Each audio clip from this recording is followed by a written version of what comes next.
That's right. That's what's going on now. I think they're all going to go back to sleep. That's been the summer we never got. Yeah, that's what I was saying earlier this year. Crickets are sounding real nice out there. It's becoming really a sound I dislike when I realize it's attached to society. And that's not a good thing. Every week come tell you about that. I know you don't like to hear it maybe so much.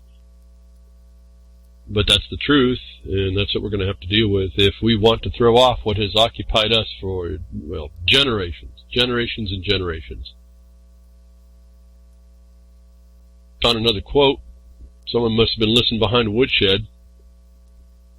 Knowledge, if it does not determine action, is dead to us. That's right. Knowledge, if it does not determine action, is dead to us. What have I been saying? Knowledge is not power, folks. Information collectors are just irrelevant. What are you going to do with the knowledge that you have? And this guy actually didn't listen behind the woodshed. Otherwise, other than the woodshed idea, has probably been around forever. As soon as there was a sun. It was probably a woodshed.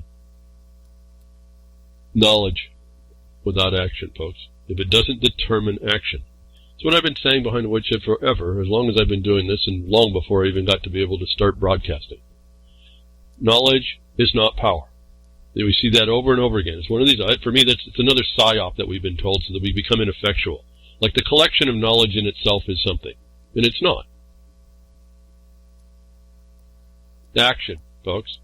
And it's the action taken based on a knowledge. Hopefully you're adding an experience, in other words, wisdom to your action.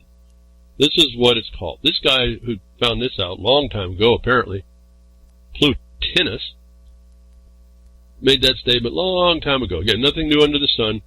There are some people, and this guy is a philosopher. Again, if you don't listen to the guy behind the woodshed, you can listen to this guy, I suppose, if you want to.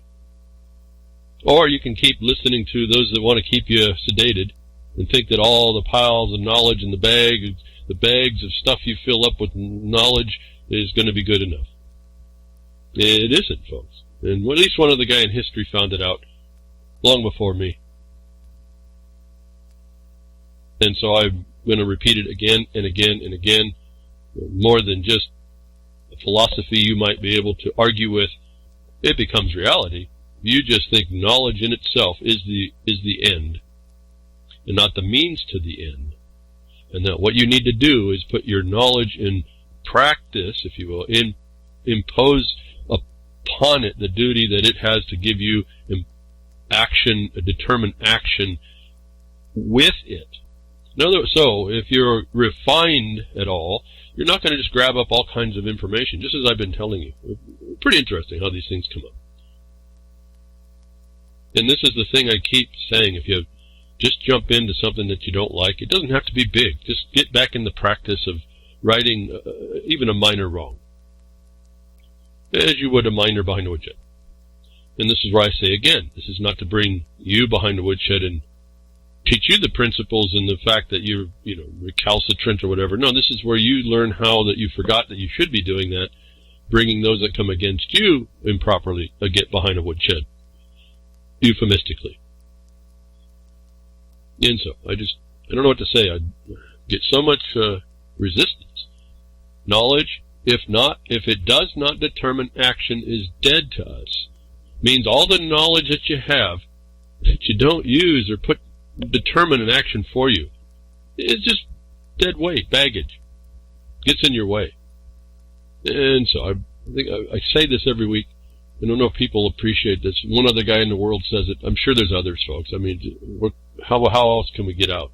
We're in a time when there's really no place and I can't say no place, very few places on earth that isn't interconnected to bring up all the wisdom of people everywhere. And we still see division. We still see the falling short, the fallen nature, falling short of what we need to do. We'll stop at the first step, and we won't go up the steps and ascend to what we have a right to do or need to do or necessity or the ability to, what will we say, take the benefit of our own awareness and principles that aren't necessarily so fallen when we understand the limitation. Again, it's not perfect. We're looking for perfection. Stop it. It's not going to happen here. But we can aspire to better. And we can certainly not be an instrument of harm.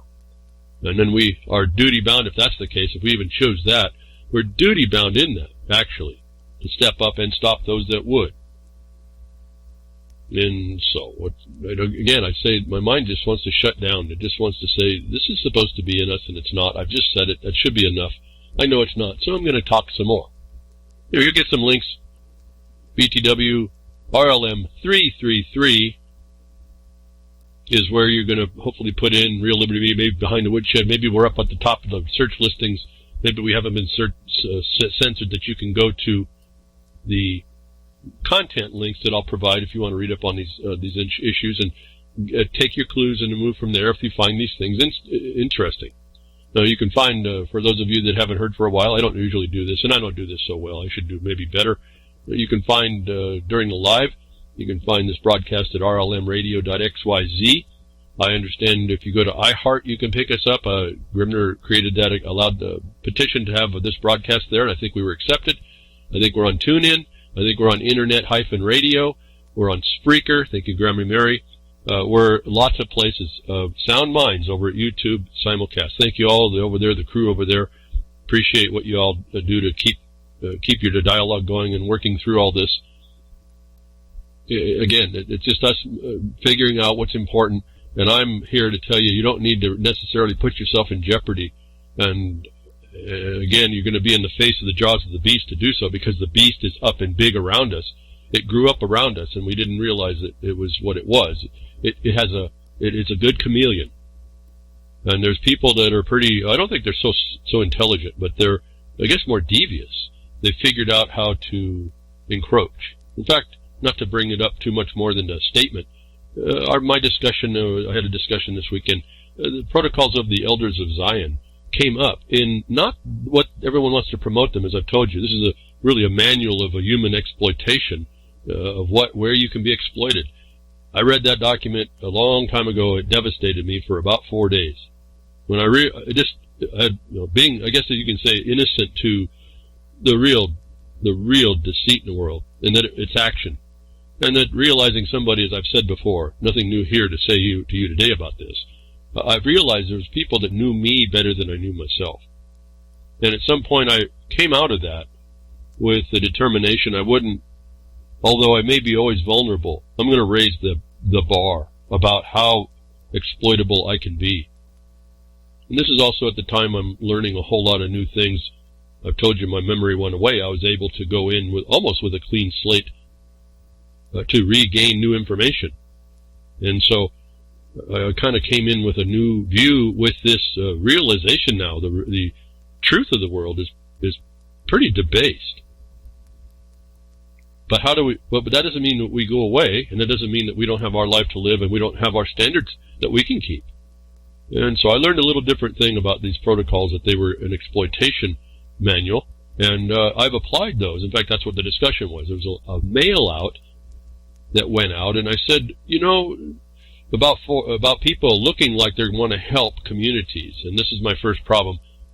When you start talking communities, I'm already got my new dialogue, my new terminology. My magic decoder ring listens very carefully, and I hear words that come together that shouldn't be there actually if you're talking law and in principle, and that piques my interest to be very suspicious. Well, a mail out went out, and even though it looked like it was on the correct side of protecting people and against wildfire and all this other stuff, there were indications of a problem, many problems actually. And the only way you know that is if you get in and start studying this stuff. You just can't do it by looking at the internet and thinking that someone else has an opinion for you. You have to read this stuff. You have to familiarize yourself with how this all works. You can't do it from afar, and you can't do it through anybody else. That I cannot tell that this mail out is actually valid for what they're claiming on the paper, which is really nebulous too. And I wanted, again, the Protocols of the Elders of Zion popped up because had it not been for me reading that and deeply affected by knowing that someone was out there that could be deceitful and I couldn't it would be that deceit would be transparent to me. I wouldn't be able to look at and come up with the ideas that I have in the past that I've told you about. There's nothing new here. In this case, that letter that goes out to the people, a mass mailing, costs a lot of money to do this stuff. You have to also understand there's some money behind what goes on when you see things that go mass mailings or mass whatever, mass propaganda. And that could have been because this idea of deceit and the methods that we sued in 2013, and some of people over at Sound Minds ask, what case was this? This was Jefferson Mining District versus Kitzhopper that was sued in 2013. It's an equity action. And you'll see a file there, and be very knowledgeable on judicial procedure before you make any ideas and agree that case was ever dismissed, because you'll notice a quo warranto challenging the judge's authority to do anything was not answered, and therefore any order written by any judge is invalid. In fact, one of the orders stated that the judge had no jurisdiction. So before you see a dismissal in that case, I want you to consider seriously what I'm telling you here about what's going on in deception about justice and how to push through it and to expose that it is injustice, but that law still sits there to prevail. That we sued upon the method. One of the methods is using your moving transparent to you, moving like a chameleon, changing your spots. This is all like Machiavellian type stuff as well. But they come and they move in like they want to help you, and they use you to take you down or take down their opponent. What is that definition I've told you before but the stalking horse? We talked about it over and over. Dapple was one of them. No Dapple was one of them.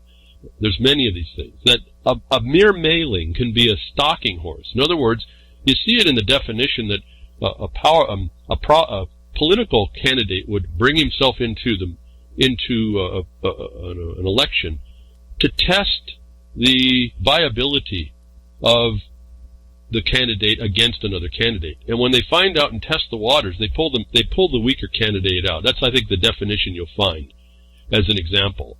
Well, let's attach that to a mailing.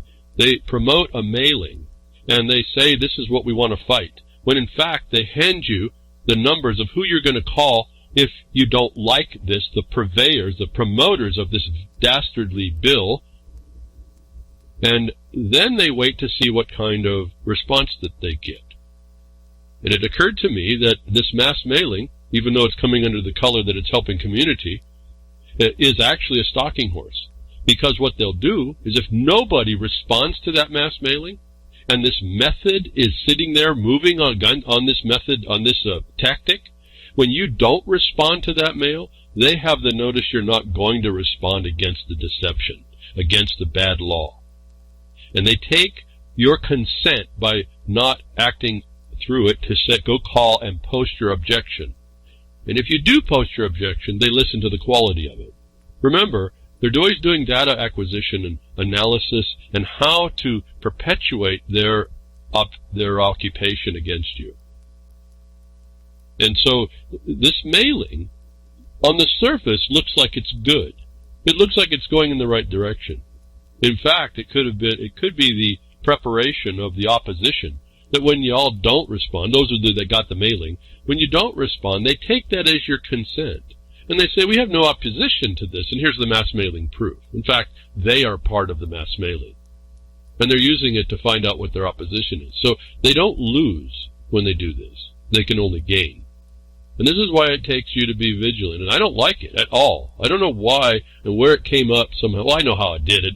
You got a bar association that allowed it, and you didn't say anything either. But that they can impose a trespass, and that becomes a representation of your agreement when you don't respond to it. And then you see life hit you in the face, and every one of those things is a trespass you were supposed to respond to, is not really a fair condition. And yet that's what we're up against. That's why I say it's going to take lots of us. We're all going to have a different interest. If we ever come together really for ourselves, we'll all have a different interest just because we're all wired a little bit different. But that's going to be our strength. That's our mesh, if you will. We make a certain node in the mesh that we're going to cast as a group of people, all looking and interested to validate or verify or qualify or bring accountability to the wrong we see. But as we connect up to do this, we become a bigger and bigger net to be able to accomplish all that's coming into our face and blasting us right in the face. Anyway, I went off a little bit off of what I wanted to start here. Knowledge is not power. Knowledge will get you nowhere. This gentleman back to Plotinus knew so. Knowledge, if it does not determine action, is dead to us. Is a big, big truth. And I just respond. This statement affects me not, because I'm already working through that. I'm already realizing it. You can know all kinds of stuff, but without knowing what to do with it, and to do something with it. And something that's important and relevant, material, like they tell us in the guidelines of legal. You're not effective, and you're going to be dealt with by those that do make their knowledge and put their knowledge into action, and have their knowledge determine their action. And I can't say more. That way, if you applied that to what I've been telling you, is exactly how the analysis starts to go. We look for the information that's going to give us a direction to go, and then it informs us on what we might do. Our knowledge then comes together, the manifold knowledge of different subject matters start to build together to make a determination on what action will be taken, is how this works. And I'll tell you, I don't have a lot of mind for a lot of extra information, actually, where I used to. I told you I used to. I try not to pursue the trivial. Trivial Pursuit was a game. I try not to do that anymore. I used to do it and be very well. I don't do that anymore. In one regard, I don't have the mind for it. Second, I don't have the interest anymore. And third, it got me nowhere, actually, sitting around a board game. That was it. That was where it ended. And so we now do that on the internet. We tend to go off on all these tangents, and we allow ourselves to be swallowed up in the gossip, essentially, as we talked about before. And so, knowledge that doesn't get put to action is dead to you. Whether you want to agree with that, it's dead skin on your body. You can put it in a bag and carry it around with you, but it's just a burden. It's not going to do you any good against a real oppressor, against a real wrong. And we can make up all kinds of excuses about this, but the truth will be that you will be oppressed. You will be harmed. And so, let me end that right there. Plotinus, pretty cool. Don't know if I agree with everything else he came up with. Again, these are the old dudes. They're actually not so old. So, in the time scale of things, they're not so old. But they are part of where we're told we came from. And it was a wisdom in people. And whether or not we remember that is an interesting problem. Why wouldn't we remember this statement? And why wouldn't we keep that as close to our heart as we do lots of other things, wholly less important? And one of these ideas of going through and learning knowledge and then putting it in practice, you also have the problem of missteps. You also have the problem of misaction. And so you have to look at all this. As I said, if you put this in the war context, it's a little bit easier to ramp up the level you have to meet in order to do what you'll have to do with your knowledge. And like I said, if I work in the worst scale, I don't accept the worst scale. I just work the potential harm from the worst scale, and I protect against that harm. And any lesser harm, or any lesser condition, I've got covered. It's natural. I don't have to worry about that part. That's why I go to that extreme, not to bring myself into a frothy mess over how bad it is. It's how you work the contingencies, the strategies, the tactics you'll work. And the reality starts to dictate how and what you pull out in order to make your objective. I can say it that way. I was asked to review a document, and thank you for this, but I'll just let you know I don't have a lot of time to read lots of documents to prove them out. And what I say here sounds a lot like other people, and it's because I told you. So I was asked from my dog's Rex, I think it was, a couple times on the comments in the various places that you can post comments, that there was a gentleman that had written a book that sounded a lot like what I was saying and wanted to know what I had to think about it, and a website to go to, And so I finally had a break in time to look at this. And the point on this, the reason why I really took any time here, because status and the statuses that are put upon you are very important on how we move through this and how you get vilified, how you are put into the criminal capacity. In other words, some authorita decides they have that authorita to actually just defame you essentially in the civil side and call you some sort of a criminal. And that's it. Now you're done. Is what we're sort of talking about. Yet we're also dealing in something called presumption. Not assumption, presumption. And so you need to research these concepts. But the question was me to review, and I don't, again, I'm feeling a little bit out of place to review anybody's work. But at any rate, I looked at it anyway because if it's something to read or something to understand, a source of information, then I think it's important. And because it touched the status, because it sounded like what I've been talking about, and that was a correlation that was made, and that's being talked about, not my correlation, but that correlation, this information that I've been telling you relative to like the Civil War and the statuses and the changes is very important to understand. It's very technical in some level to understand as well. You really have to kind of lose yourself in the study. And it's still not as clear as mud at some level. And because of that, I've had to take a few decisions that has gotten me today in order to answer the muck and the mire that they get you in. Just like they did over there at Bundy's case, muck and mire got involved, right? And they messed everything up. How to look through all the muck and mire, move it aside or filter it out, and stay on the narrow area that gets you through even the questionable spots. That the document that I was asked to critique, I suppose, that was called From Sovereign to Serf, Government by the Treachery of Deception of Words. It's written by Roger S. Sales. Now, I did read it, and I ended up reading the whole thing. But I did not read all the quotes. I read some quotes, but I did not read all quotes. Like today, I entered in the broadcast with a quote. When you look at who's saying those things, those quotes are kind of dangerous if you just accept them for a good premise. In particular, Abraham Lincoln's quotes. Those are pretty interesting. And I can't explain all those to you. You're going to have to go through and really think about how the deception works.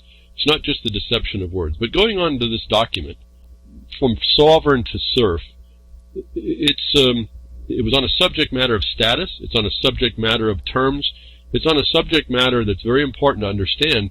And so I felt it was because of the request and because I sound a lot like this. I can tell you I sound a lot like this discussion in this. We talk on, I guess I should say more, we talk on the same subject matter, From Sovereign to Serf. My link here is out of archive.org, and you can find it. It's a PDF link. You'll get it in the broadcaster after the broadcast. And I just want to say a few things. I'm not going to go through this whole document and go for it, part for part.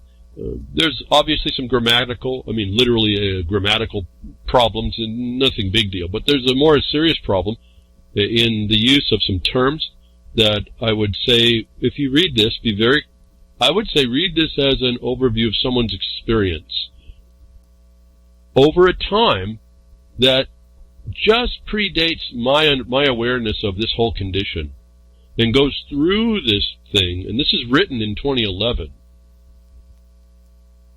that identifies for you some valid things. So at the point of the man's experience, I have no comment. That is what it is. That is how he perceived it. That is what went on. You can take that to the bank the way he wants to have you hear it. What he gets from that is also his, and I don't have a place to comment. What he gets to that relative to what I've researched, now we may have a little bit better discussion. But because this is somebody's interpretation, and we really do have not just an interpretation of deceptive words, but what was really meant by the words. And I take this very seriously at the point I'm talking with somebody or about someone's work. I would rather talk to that gentleman. But at some point I don't have the time to be doing all this. But if there's a real critique to happen, I would want to read what I've read. Could be okay, But I would want to read really what the underlying foundation for some of the statements would be before I would say this is what I'm saying or that I would agree or disagree. And so we have a real problem in interpreting some of these things. And I'm not saying this to say he's completely wrong. What I'm saying is that when you look at the totality of what he's doing, he ends up in Argentina. He removes himself from the United States. He ends up having to deal with the IRS and comes out of his pocket for it. And therefore, to me, he gets out. I mean, he gets away, and he feels comfortable with that. But for us that remain, it may not be totally how we need to take the information, the knowledge. He has knowledge, but do we want to take that, and how do we want to apply it is really a big deal here. One of the things I want you to, as I'll give this out if you're interested in it, it's a very serious study. Everyone nearly needs to do this. His path is fine. What he comes from it and where he goes with his information and how he finds a proof is fine. In other words, he points out that when he went, because he was going to travel, he had to get the passport. And in the passport form, actually the passport re-up form, the renew form, he finds what he feels is the proof. And I'll tell you, it's a part proof. It identifies there is a distinction.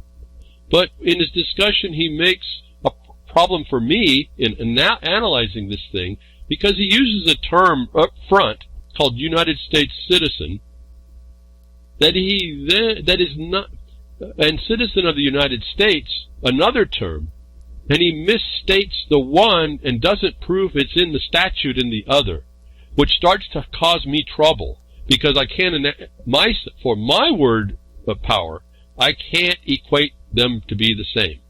And so when you talk about a citizen of the United States, and I can't remember how this actually, or citizen, or United States citizen, or United States person, these are all different. Like a United States person includes a corporation. That's not you, a man and woman. The citizen, by the term, means you're subject to something, and I would say don't deny that you're subject to the power within which you sit. You're citizen, if I can say that. And I can't say all these words. All these words are commerce-related, too. The closest I would say is you get into being an inhabitant, and that may even actually kick you out, but you have these term studies are very serious problems. So I kind of get down to it. We're just a man and a woman. I get so to the point where I don't even know what to say at some level. For as much as I know maybe I shouldn't say much of anything. Maybe that's the smartest answer.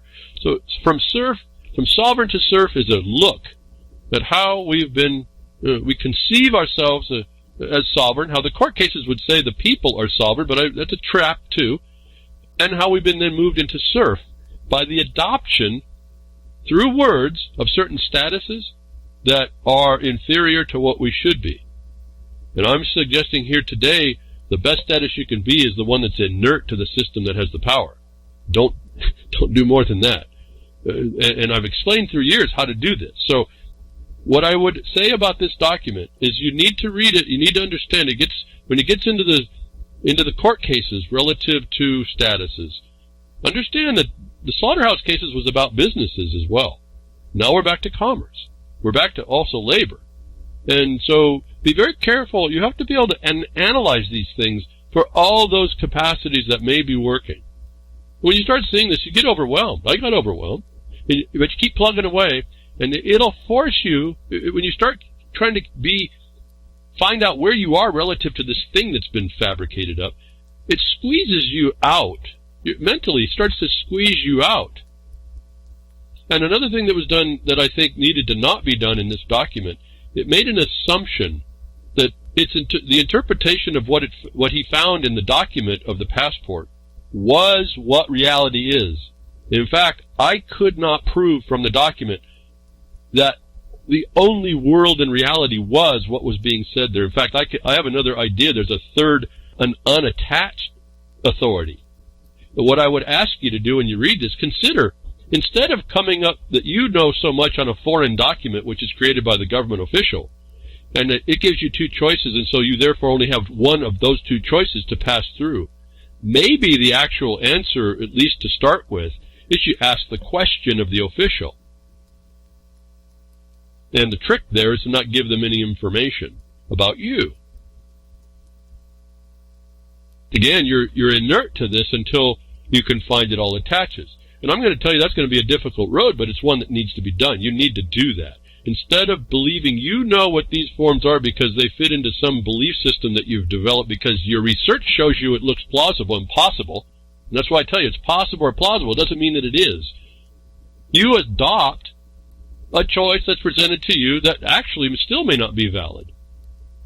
And this is where I tell you, if you can identify that you don't fit, then maybe there was something that's unspoken that they still have to recognize in you. Acknowledge, whatever, however word you want to use depending on how it works. And so I appreciate this document. I appreciate the life and the lives that you'll read have been dedicated for decades to try and pull out how we got here. I cannot challenge or diminish or criticize that at all.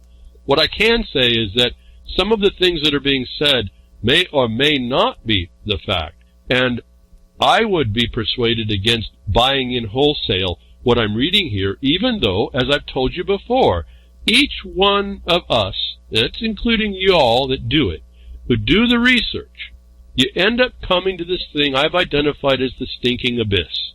And there is no way you can come to that stinking abyss and come to walk to the edge and look in and not have someone standing next to you that's found the same stinking abyss, even though they all may describe how they got there and what they're looking at differently.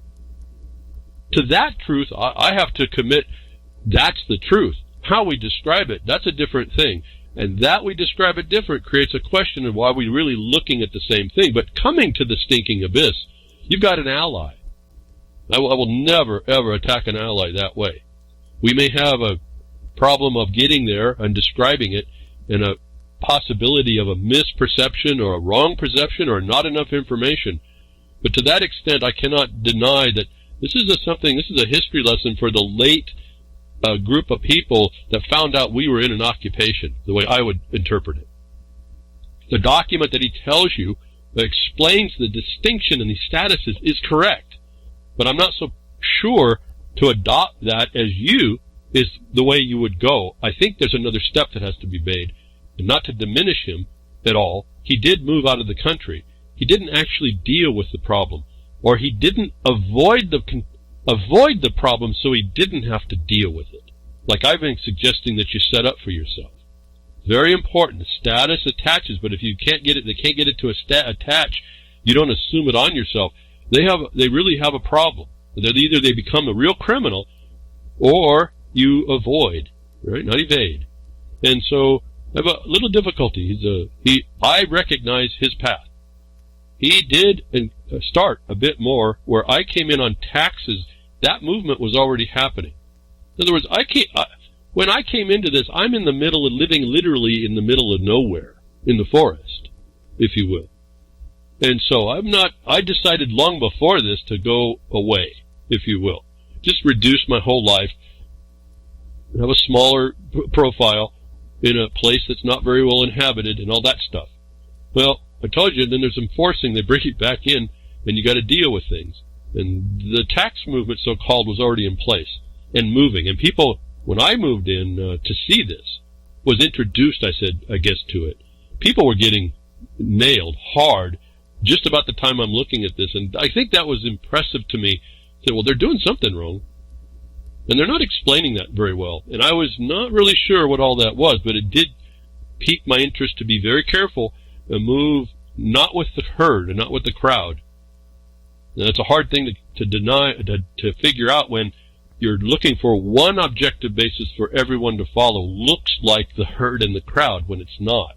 It's actually, you really have to identify where the objective basis is and where the ideas and notions and good intentions but wrong paths are in people. That was instrumental in me looking with a much more keen eye to all this. And it got me to here where I look at this document. I can't condemn it for what its history is telling you.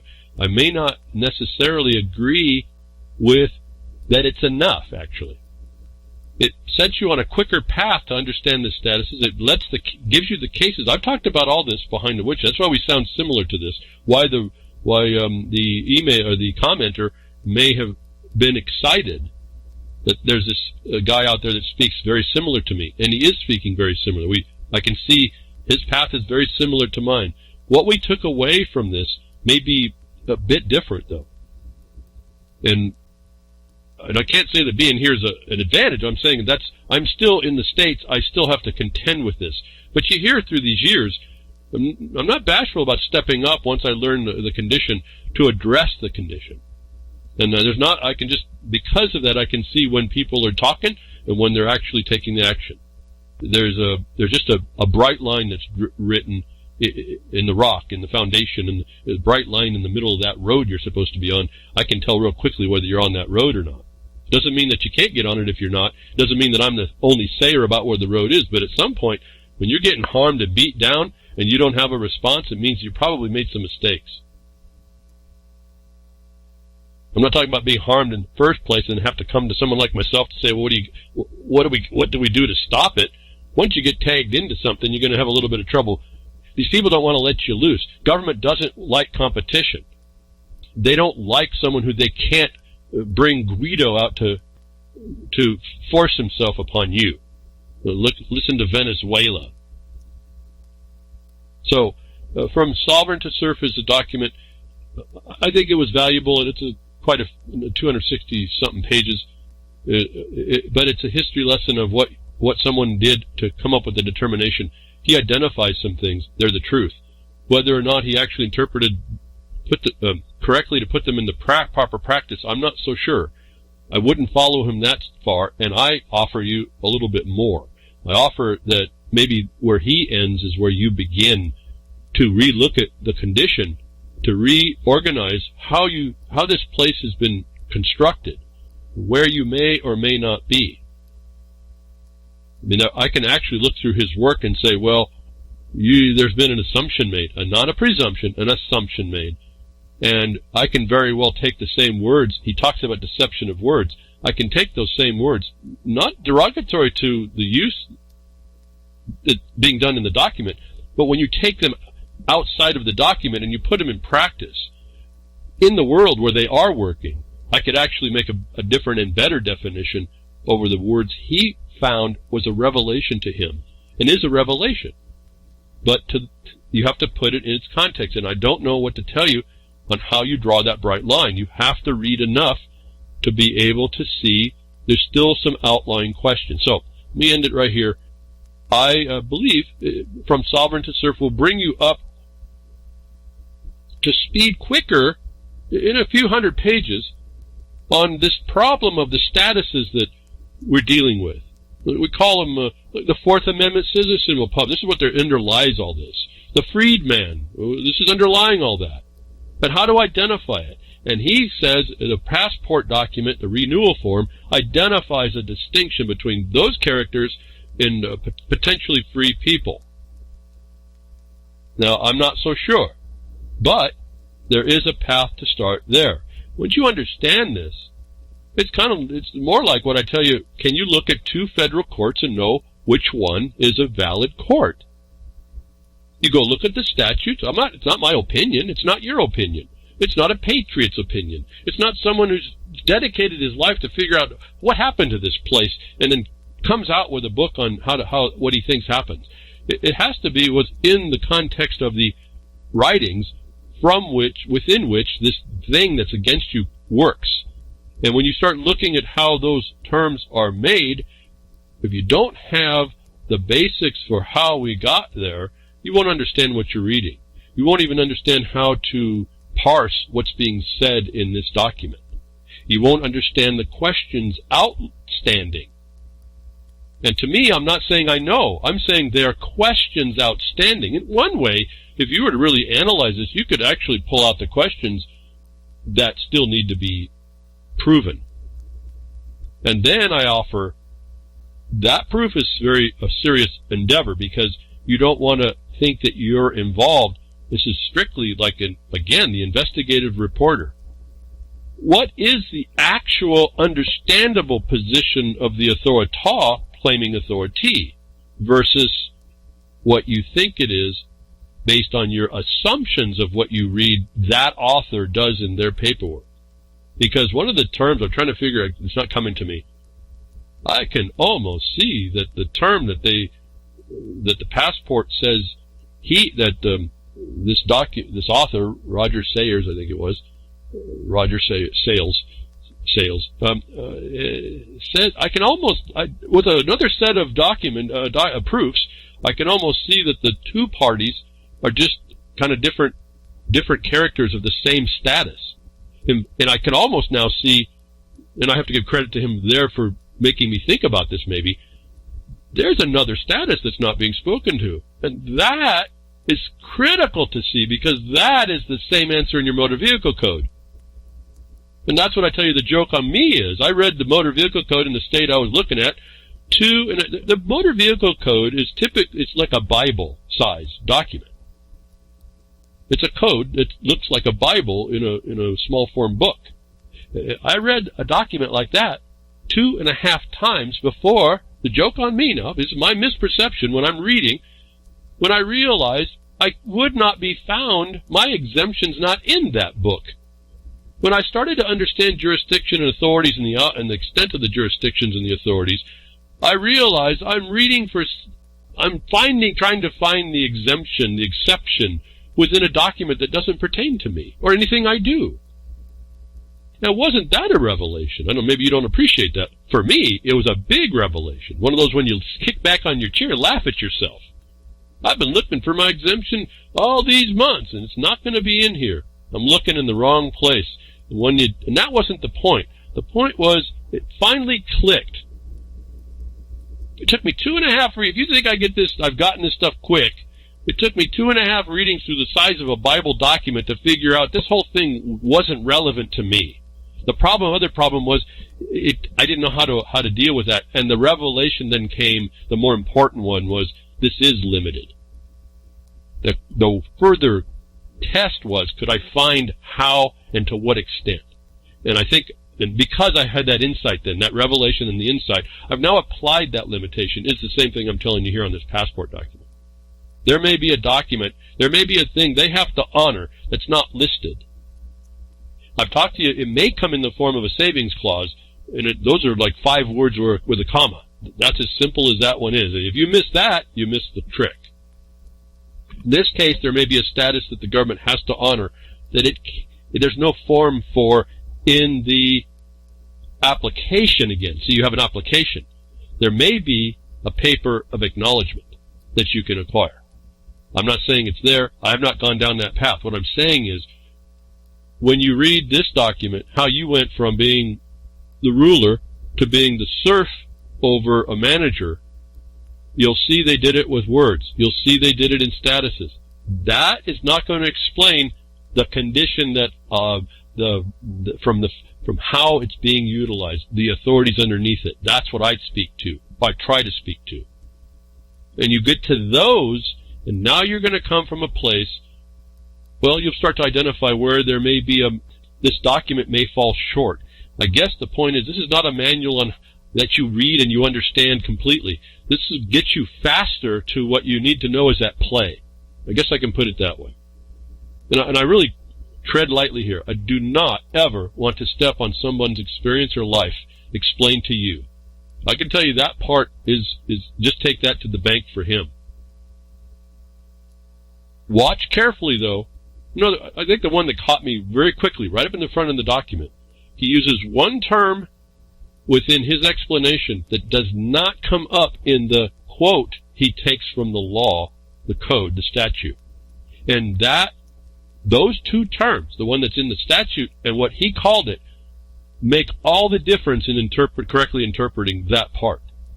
And I said, well, if he doesn't see that, I better watch out and be careful that he's not commingling others. And when you mash this stuff up, it may allow him, and I think it does, to come to the determination he can identify for you in the passport document what you are. And I don't think that's necessarily the case. And each one of you, that's going to be the decision each one of you will have to make. What is your status relative to that very important traveling document called the passport? And I think he found something to see, and I want you to know about it, but I don't know if I want to give full credit for what it means. I think it gets you right to where you start, to show you how much study there really is about what they've done to us.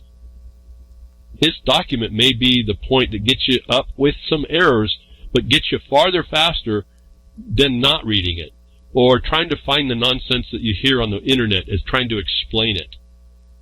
I don't even think the courts understand this concepting. I've resolved it partially, and not the passport side, but how the government comes against you. And they put you in an obligated subject status. And my discussion with you is how you remove yourself from that status, have a better word in your mouth about how it applies, and why land disposal law, as we know the mining law, your patent stuff, you look at all that, it shows the big chasm that the government can't cross. And when they do, they become those agents. Not the government. The man or woman that tries to use the color of authority to come after you, jump the chasm. He becomes Evel Knievel and pops the chute too soon. That's who you nail. And this land law shows us the distinction about where, how, what we might be reading is accurate to its application, but we're not in there. And so there has to be a different provision, and at this time, relative to passports, I've not done a focused study to figure out where that might be. I haven't had a need. I don't anticipate the need. And so, I mean, it's like I said, the knowledge I need is only what I carry now. And I've opted to say there's our statuses out there that allow certain things to happen, in particular for these terms in this document. Like citizen of the United States, he even identifies the Civil War. He identifies the 1871 Act. He identifies the Civil Rights Act. He identifies the one in 71. He identifies the one in 66. And you look at all that. You have to go read all those. And he hasn't, again, I guess for me, his book doesn't show how we've been defeated in what I tell you. In fact, if you have, given my view is still valid relative to what he's saying, he missed something. And it ends up reflecting in the error of using the term. This deception of words document misstates a term, brings two different terms consistent when they're not. And he doesn't catch that. And that leads him along a path that's, I can't say is abjectly wrong, but it leads to assumptions that may not be correct and weren't enough, actually, when the end of the day, weren't enough to protect him to stay home, if you will, in the United States. Notwithstanding all his desire to be here and want to be here and enjoy what we thought it was. My view is we're not completely protected because we have an occupier. The Civil War didn't go away, folks. I mean, this is the problem. The Civil War changed this place. No judiciary is going to determine different than that. And so you need to take a different look. And I think when you find out within the context of all the jurisdictions I keep talking to you about, what records you don't allow yourself to make or be made against you, and the establishment of something more simple before anybody declares, and make it certain before and in place before the record you make, before they can get you, you're going to be sitting a whole lot better than what you see coming out of the mere knowledge of the status of how it looks as if this document talks about how you went from sovereign to SERF. My question on this, what if we didn't go to SERF? What if we do that in the present day and present action because we're ignorant of some of the good stuff he talks about in this document? That, to me, is a rhetorical question because I think that's exactly what we do.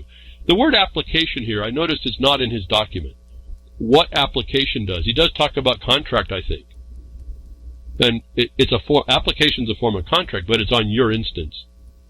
And it's on, again, let's go back to the Motor Vehicle Code. The reason why that becomes relevant is because you go down to the government and tell them you're a person subject to the Motor Vehicle Code. In other words, when you go look at deeper in the rules, you're in commerce, using the road for profit in commerce. And you don't, and you're not, there's no claim, there's no way to claim within that regulation authority your underlying ingress and egress rights.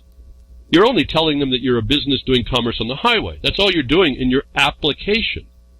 You apply an applique. You stick it to yourself. This is the same thing that's happening in the passport. What do you stick into yourself is an important question to resolve. Not on an assumption of the terms you can identify because you believe you identified how the codes are speaking. This is a major problem, actually. I've seen so many people make this wrong. In fact, I've come to the conclusion they've made it convoluted. I don't think these people understand it. When you press that, you actually have a place, a sanctuary in a way. Your own your safe haven. You get admiralty, safe harbor. You create that because now they can't really, they don't have the authority to touch you. And then you say, but I still have the right of ingress and egress.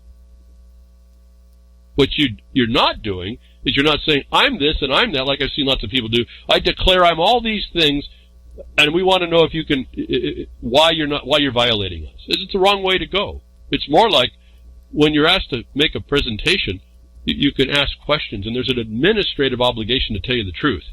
There's an not civil, not criminal, administrative duty to disclose to you things when you properly ask them. And so you start to understand there's really a methodology behind everything you do, and certainly relative to any governmental thing, that this document, I think, goes to the point when it should have started asking questions.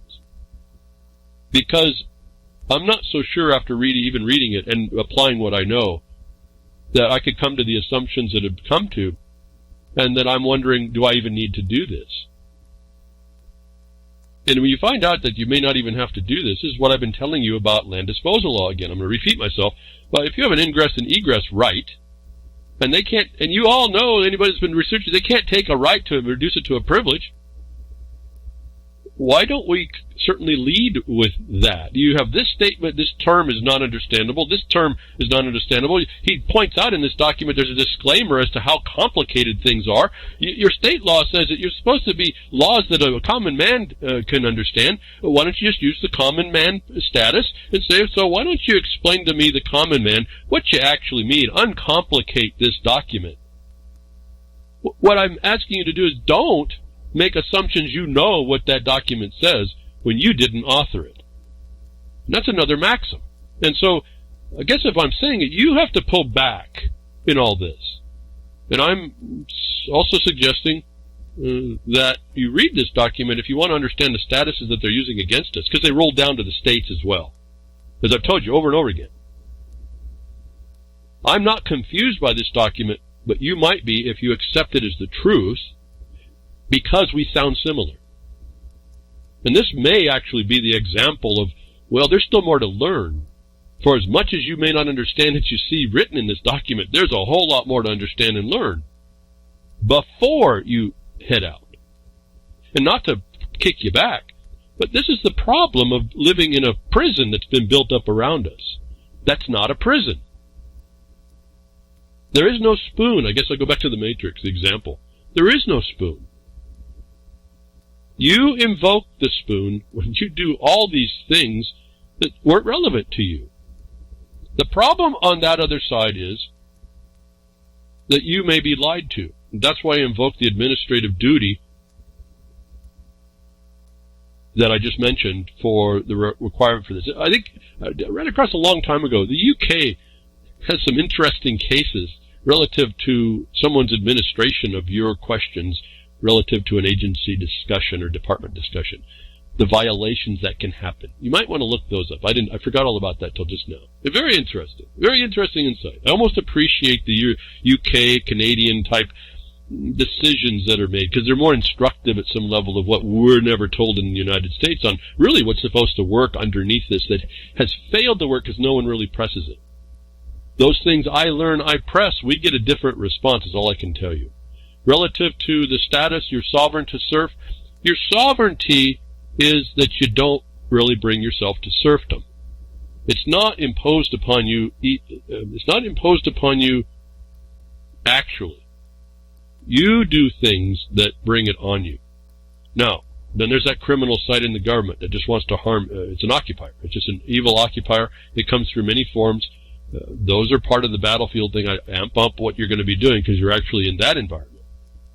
But when you do that, you start learning, like I've been telling you, how to come up with the responses. Let me just put it, it's not the same answer. Remember last week I was talking about the video where someone was stopped by the cops, and the cops are commanding the dialogue, and I said, you got to change that dynamic without fighting with them. And so I told you one of the techniques of one of many. Now don't get lost in that one, but They'd say, I don't know you, you could be a criminal. What did I tell you the answer was? That's the dynamic I'm talking about here. You throw in a question before you put in an answer, or a commit. And say, it's the same dynamic over and over. No matter where I go, it's just, you got to just look carefully at what's going on. So I guess maybe I've talked plenty on this. From sovereign to SERF. This is about the status as citizen of the United States that everyone's afraid of. U.S. person should be actually you're more afraid of. U.S. citizen you should be more of. There underlies this the idea of property, freed people that you're not, that you could be. All that stuff is in here. What I'm concerned with is that if any of you that have read this, that we take it as the definitive reason. All he did is found a statement in a document that he sees how you can see there's a distinction. And I'm offering that maybe that's there, but there may be more, and you're not part of that either. Then but because of that, there's an obligation to provide for you that's unstated. And this requires, they won't tell you this because that's not their jurisdiction. You have to know your rights. If you see that little point I just said, it's on you, you realize how they can exploit you. This really is, you only get the rights you assert. And if you assert none, you take no action, you have none. It's really simple, actually. If we cut through all the, the conspiracies and all this other stuff. Yeah, they're all there. Not all of them, maybe they're there. But in fact, they're hard-baked into the system. And since they are hard-baked as well, this balancing thing that goes on, this yin and yang, because they're hard-baked, they're also able to be identified and not evaded by the authority that tries to impose them, is what I try and tell you how to set up in your record. Sovereign to SERF, it'll get you to the idea of what the statuses are, from the federal context as well, from the federal context, and then you got to apply that to the states, but then understand the veneer of servitude the Civil War put on. There's still a path through it. I still see a couple paths, actually. And then there's more to think about, if you wanted to. Most of us won't be dealing in a passport side, I don't think. Maybe you all travel more than I do, I don't know. But they do trickle down to how you're being mistreated without your consent. You allow it because you know so much instead of asking more, or positioning your status in a place that it isn't touchable until they can prove it. Like one of the responses I've told you, these statuses are tied directly to the IRS. There's a reason for that. And this document comes through the tax movement, if you will, the Patriot tax movement. Some very big misunderstandings came through that. In fact, I think people are victims. I hear people today that speak through the victimization of that. Not because of the Patriot movement. These people are just trying to figure out what the heck the problem was. But they took action before they fully understood, or they took assumptions upon what they thought they could figure out because they thought so. Not the way the system deals with all this. A system that doesn't want to see the escape from the prison. And so lots of things were done. Lots of people took action on what they thought they knew. I'm watching all this as it's a train wreck, a predictable train wreck. And we hear today we're still hearing people speak through that, which are totally wrong in how they perceive and what they're doing, because what they did is they went in and tried to think that they could tell what was on the form and what it meant without asking first, without challenging, more importantly, if it became important. Because the passport's on your request. If you want to go somewhere, you're going to have to get one. And since the Patriot Act, if you want to go down the street, down to the grocery store, I think you may actually have to get one now, right? I mean, the way they got it worked out. But is that true? And so that's a request. It's not an application. It's a request upon the filling out of an application. Where you got to go get a regulable right, if you will, the privilege, that is an application. So that's a matter of study whether or not you even have to. This is how I apply to the mining issue. Do you have to get a plan of operations, a permit, and a bond to go work an uncommon mineral claim? Well, if you don't agree with me on the grant, you go to the rules that implement the authority, the lawful authority, and you go read the rules the agency's authority doesn't extend to be able to ask. Why would you just offer an application to file a plan of operations? Is the same answer. Why would you go in where the jurisdiction of a motor vehicle code, in their rules, not their law, the code, it doesn't say that in the code, it says that in the rules is for businesses operating on the highway for profit. why would you go fill out an application for that permission when you're actually not doing that? When you're not the person liable to tax, like the commissioner is supposed to define, when he or she finds, when the office finds you're doing an activity subject to tax. And then what have I told you?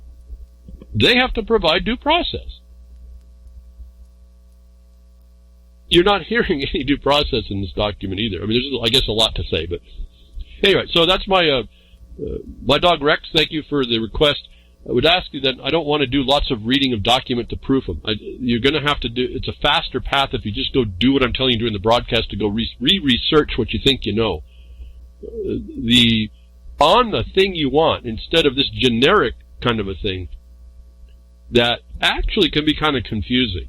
If I come from the standpoint that I'm just a man or a woman, and I have right to exist, and I have right of ingress and egress, and I have all these rights, if you will, that doesn't affect, it's not unlawful, so there's no interest in the government at all, why would I be interested to fill out anything that brings that scrutiny on me? And if it is imposed, why wouldn't I do the first thing to challenge that it's wrongfully is a crime, wrongfully even asked? And so I've taken a different view of how we've been doing it wrong, and when I've applied more of where I go now, with my observations now, there's a lot less interactions and a lot shorter interactions with people that think that they have an authority in so-called government. But really anywhere. I mean, it just applies across the board, how to address someone. And it cuts down on your vulnerabilities to being exploited. I guess that's the point, getting back to the protocols of the Elder Design, how people can exploit you. You really have to know more about yourself. You really have to start taking cognizance of the tactics and techniques of deception. And either avoid it while you can, or denounce it, throw it down, and then bring accountability when it gets beyond just assertion and into trying to be imposed. So I don't know, again, there's a whole lot behind what I tell you here, behind a woodshed.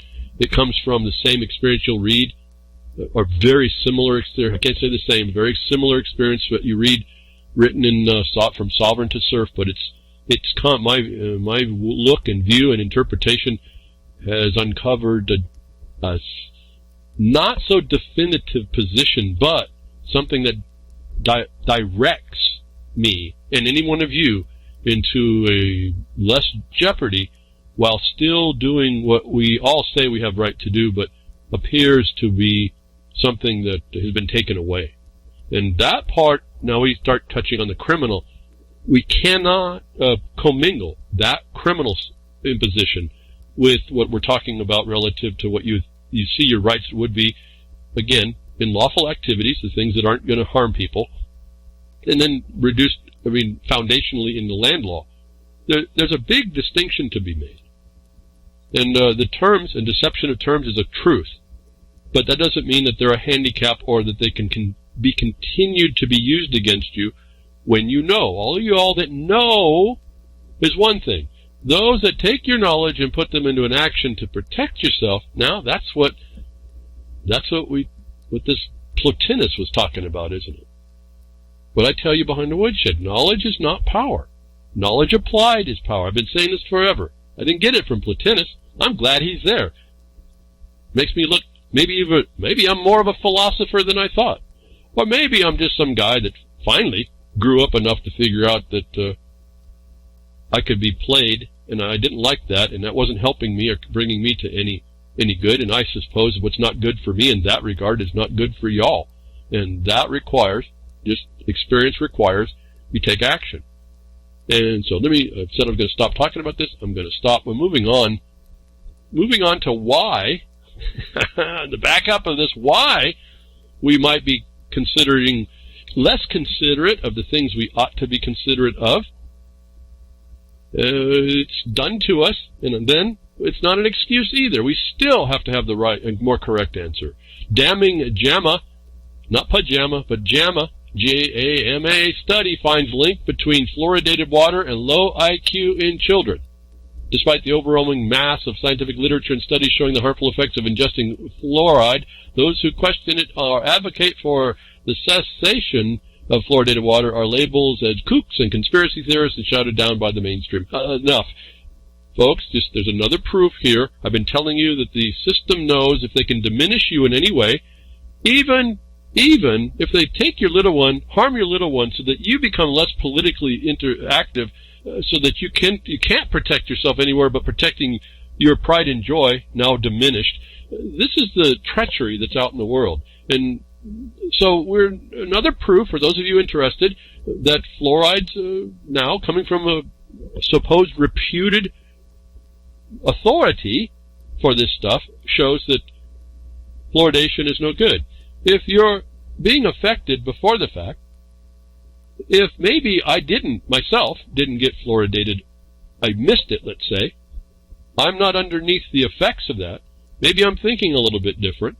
Maybe I'm going to look like a weirdo, some of you. Maybe I'm going to speak beyond things that you might be able to think that you're capable of. Doesn't mean you're not capable. This is the thing I think I learned from my problem when I was biologically damaged by myself in fighting a fever, in a fever that's fighting an infection that was going to kill me. I told you about that, where I literally lost all my memory. I mean, it just vaporized into a fog. I came to here today after that fog. It was like I was cleared out of this stuff. So those of you that come from a fog, even chemically induced or biologically induced, I think you can restart some of this stuff if this is any kind of an help. But here we are. We're finding out after all this time, instead of now they want to impose upon you the precautionary principle. They didn't want to do it before, but they'll do it now if they get the agenda passed for it. But they don't want to do it to you for your health. Now there's a study that, if you didn't know it, everyone who's studied this knows this is the problem. What I'm saying is you take this information, lickety-split, to a place where you can actually put it in action and give force and effect to these things. These are evidences. This is a notice to you that you're diminished if you're dealing in fluoride and other things, folks. It's on and on and on. We talk about it all the time. So why would you be in this condition? Maybe it's fluoride, folks. Maybe that's one of many things. And that's still not an excuse. And if it is, I'm here to help whomever. And I would want to push harder. I get real frustrated about the length of time things take. Once you see stuff, folks, it's like, why does this stuff take so long? But it's like I'm walking around in a big societal muck. And I have to wait till some people crawl out. It takes like quicksand, trying to get everyone out of quicksand. I just have to help tug and pull and bring support and try to get someone they have to crawl out on their own. It takes time. And on the other hand, those people that are really see it, well, it's a whole different. It's like getting in a race car. We're just racing around doing what we need to do. And so that's a big difference. Whether or not maybe you're affected or not, but that's not an excuse. If you are affected, find a way to focus yourself out of being affected. Find ways to fix that part or repair it a bit. And be careful. I don't even know. Like, all this stuff is news that comes back around. I don't even know. Head of America's largest organic food fraud scheme sentenced to 10 years. Showing you that within the system and the licenses, there's ways for people to exploit everybody. Like finally got it. I finally had to grow up into the truth and reality of this harsh world we live in. We do this to ourselves as well. You got to understand that. That there's people out there that will exploit everybody. And there's supposedly a government institution that caught this, and a judge that oversees the problem, and now some guy goes to 2 years. I guess it wasn't, the 10-year penalty wasn't enough to stop organic food fraud. That it diminishes the entire system. That's government. That's how that thing works. Given this is now the proven case, your organic food wasn't organic, you've been eating, and this food thing went through all kinds of foods. It's now when I look at the labels, when you see corn, you got to know it's 96 or 98% GMO. You got to either stop eating corn, processed corn, or go harvest it and make your own stuff. I don't know, and that's the other point. We are in a society that will allow contamination even beyond even this much, because someone's willing to chance going to 10 years to prison for it, for billions of dollars now. But they're not going to be able to pay back the damage, even though it was identified after the fact. That is on you too, because you've been eating all this food and being diminished even further. that it becomes more and more important for you to take responsibility and attempt to try and, if you can't grow your own, find it from locals, the local people, to help to grow for you. That you know is really organic. Remember now, some organic, and I'm not talking even the label, because that's, again, to pollute so much. They allow pollution in organic because it's federally regulated. When you go to find someone who, beyond the titling of what organic is truly organic, it's kind of tough in a way. But you find those people, that's why you buy local.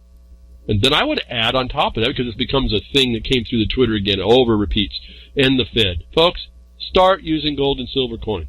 Start using things of substance that people worked for in value to trade. That's how you can tell a real money, opposed to the currency. Oh, that's right, Gary L. and Jerry Day, I think. Perfect. Go read that. Go find that video from Jerry Day's current one about currency. Perfect.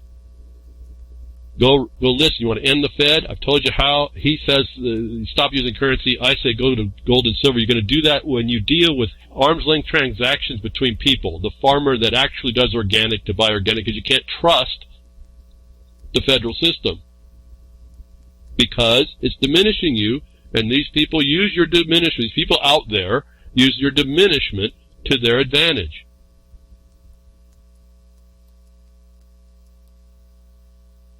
And when they finally give you enough problems, they're going to profit from you. As I've been telling you, they win on both ends, whether you're going in the right direction or not, or they're going to win. The system is set up that it wins. And so I don't know what to say. It wins until you apply what I didn't all tell you earlier in this broadcast. The things I've seen that didn't get into that document, that is a way of approach that I've found to be better to distance yourself from a lot of this. Again, you got to take responsibility for your things, and it's getting increasingly hard to be, as I guess I could say the word, pure as you would like in this world anymore. But once you get affected, see, they're going to come after you for all these replacements. They apparently can't kill off enough people to get the organs. China researches to grow replacement organs for humans in genetically modified animals. Folks, I can't tell you how many years, a couple years ago, 2-3 years ago, I told you this was I told you it's been in the news now. Once they actually considered they would think about the ethics of this, it was done. This was coming. And so recently, the Chinese startup named Quahan Biotech raised $20 million to develop replacement organs for humans. The smallish deal would hardly have rated a headline except for the fact that the Hangzhou based gene editing company is aiming to grow those organs in pigs and other animals. We've heard them on the past broadcasts.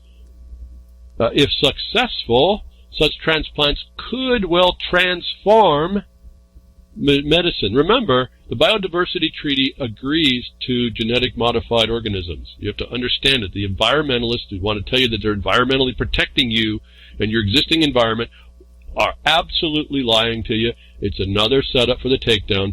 Genetic modification is part of the Biodiversity Treaty. If you don't understand how they take you out. At any rate, so here it is. They're infecting the Biodiversity Treaty.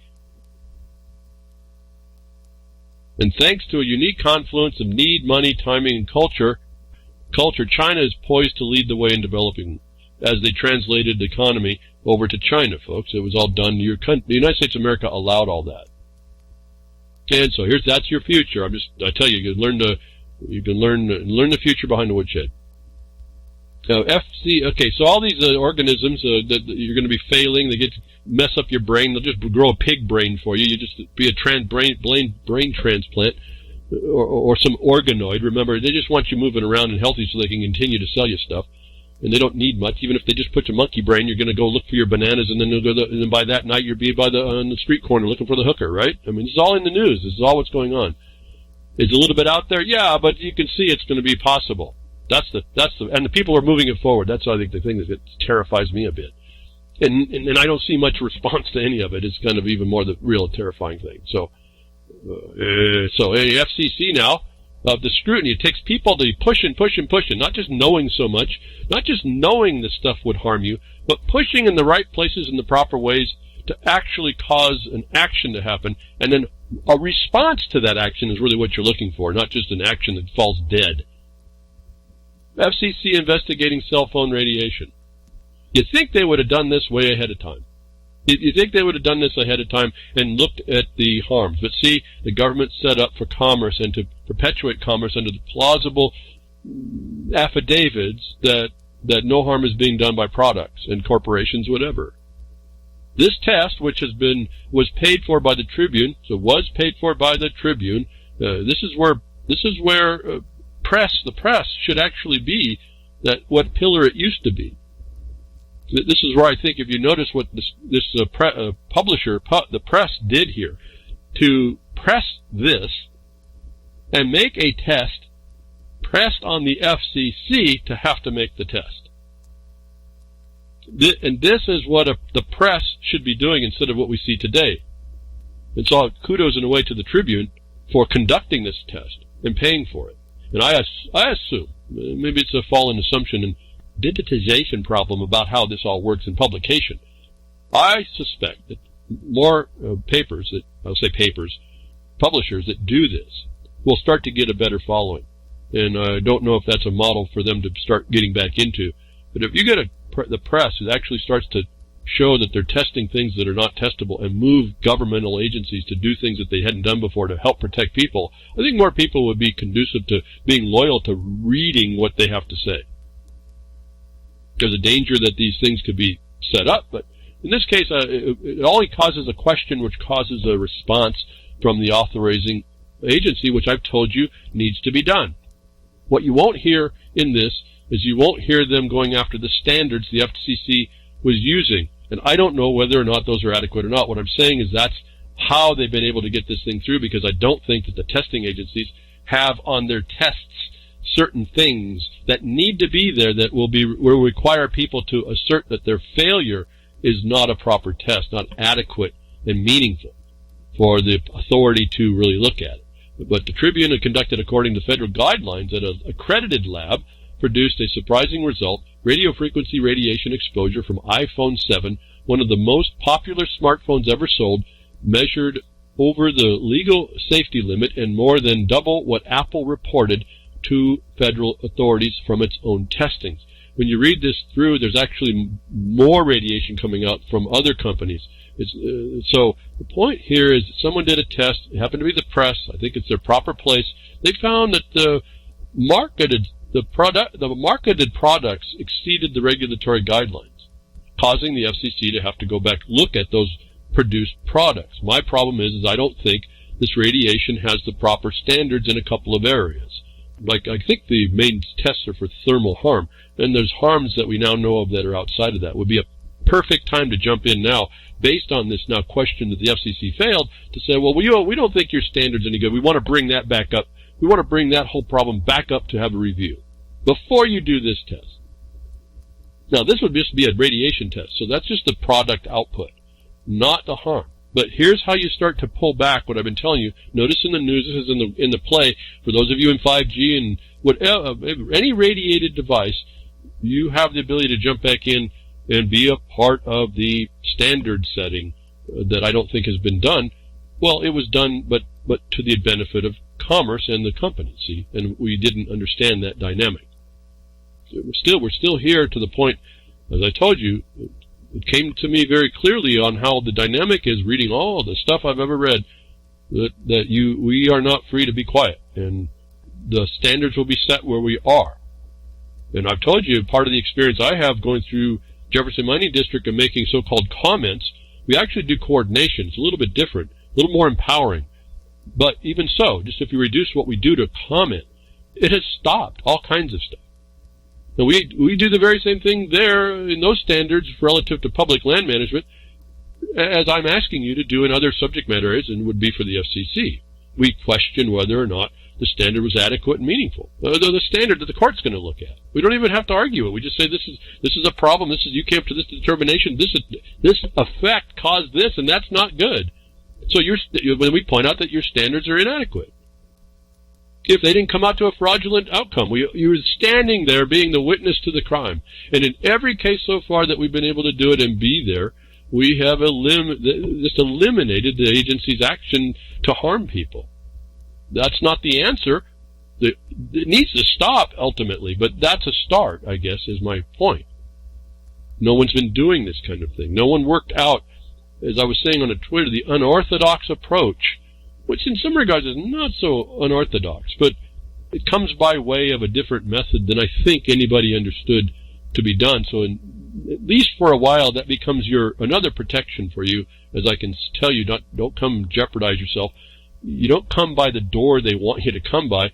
You may come by a door, but you have another, you come through the door, but you step sideways. So whatever they thought that was coming down the aisle, you're not going down that same aisle.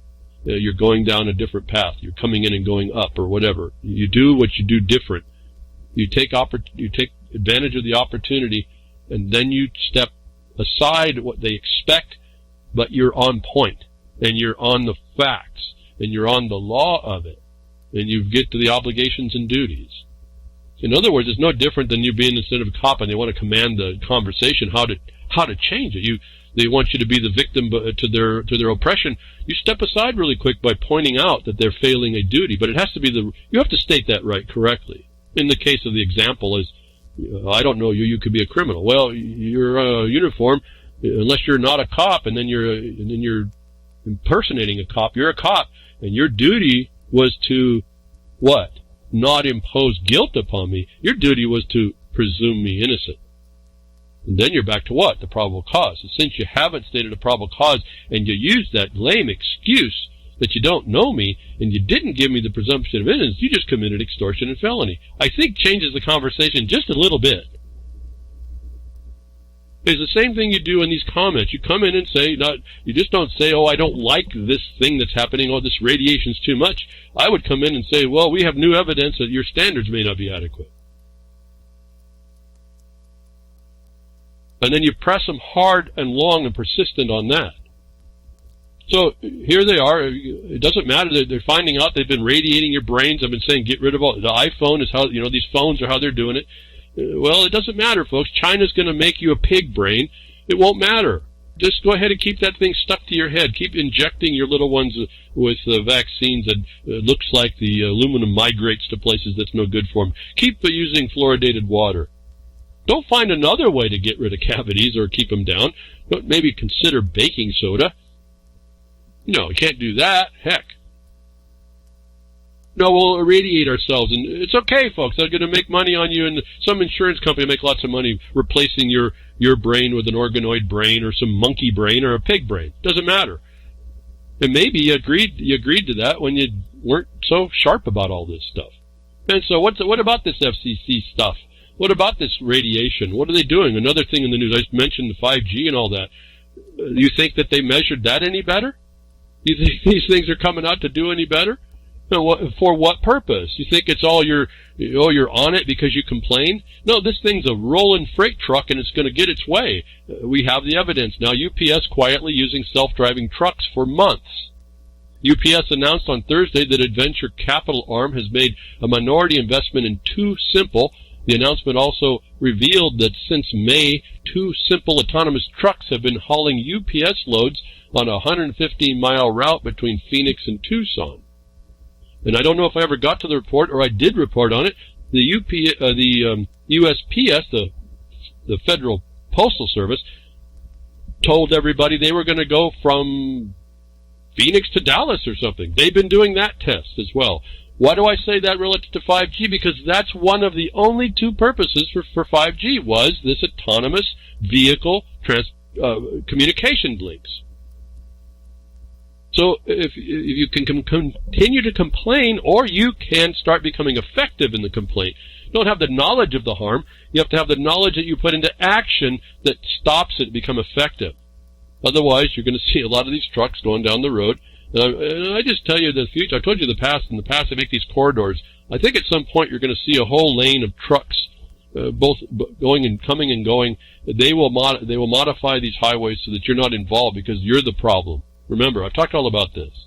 So here's a notice that they want to radiate you. They're going to need the power to communicate with these autonomous trucks that have been running up and down the road. They've been testing them. And so you going down up and down the highway, no one's checked that for a problem. And then when they did, and they said, oh, well, there's no thermal damage, was that enough? Is what you have to challenge. Is this what I've been telling people this who've been discussed an interest in the 5G for years now.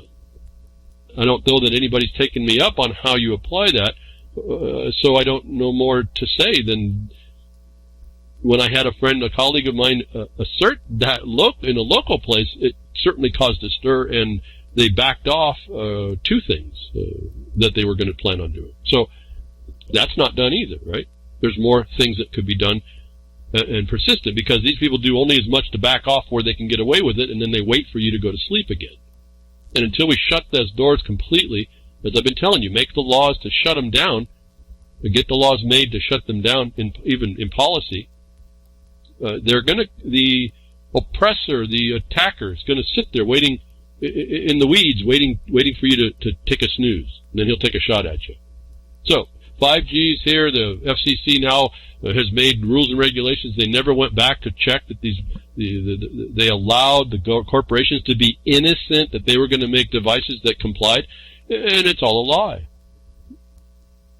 You're not getting that benefit of innocence, are you? But you should be, right? This is the whole point, I guess, about the cops telling you, I don't know you, and I'm presuming you guilty. No. Even corporations that harm you are presumed innocent until they get caught. And that's another type of problem, isn't it? Yeah? Okay. And some good things happen around that. But anyway, not the point here. They're showing you, they're rolling this thing out. They're showing you that the FCC may make a standard, but they can care less on whether or not it's being complied with, and it takes someone with an objective basis challenging it for anything to happen. What I've been asking any one of you to do in whatever wrong you want and need to make right. You see the example in that story, how you go about turning it around. If you don't do it that way, you are screaming in the breeze, if you're screaming at all. Okay, so what? We go on and on and on about this stuff over and over. I don't know.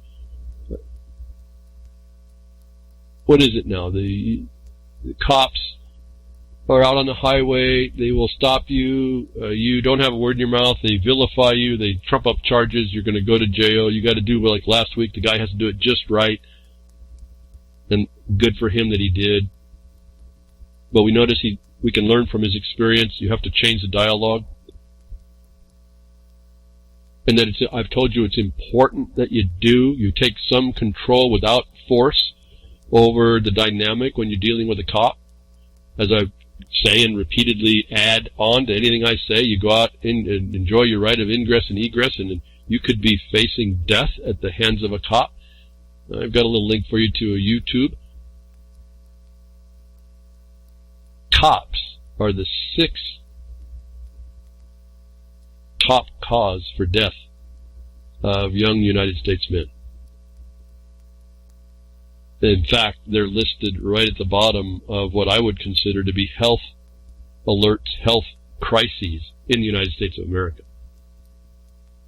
Again, make the observation, and we just wait for the news to come and give us the notice. It's the fact. I've told you to go in, no different than all these other policies. To me, a policy is just an administrative condition. It's easier to deal in that than it is to try and deal on the criminal side. Is one of the main reasons why you do it there. And you do it now. You don't wait to have to deal with the criminal system that's criminal. Just us, not just us. That you need the proof. Cops rank up there with the highest health crises of causing death. The first is car accidents, then suicide, homicide. Suicide, Jeffrey Epstein, right? Okay, homicide, cops, heart disease, cancer, and then the cops. So another thought comes to my mind, don't call the cops when you need help. Better deal with it on yourself. The odds of you being killed is as good as the biggest health crises that we have in the United States of America. So, there's a notice to us. Did the study, you can pick that up. That can be used to go into any police force force, local sheriff, and say, we have some real important information. We have some real important work to do. And then you look to see what your remedies are in case they don't want to work with you. And some constitutions actually say if an officer is derelict, then you can get him up for criminal charges. Don't expect much on that, but the point is you press that. You don't talk your opinion. You don't talk big and bad. You just give notice that the Constitution provides the accountability, and you will be insisting on it. And anybody that doesn't protect that, like the prosecutor, becomes aiding and abetting a crime.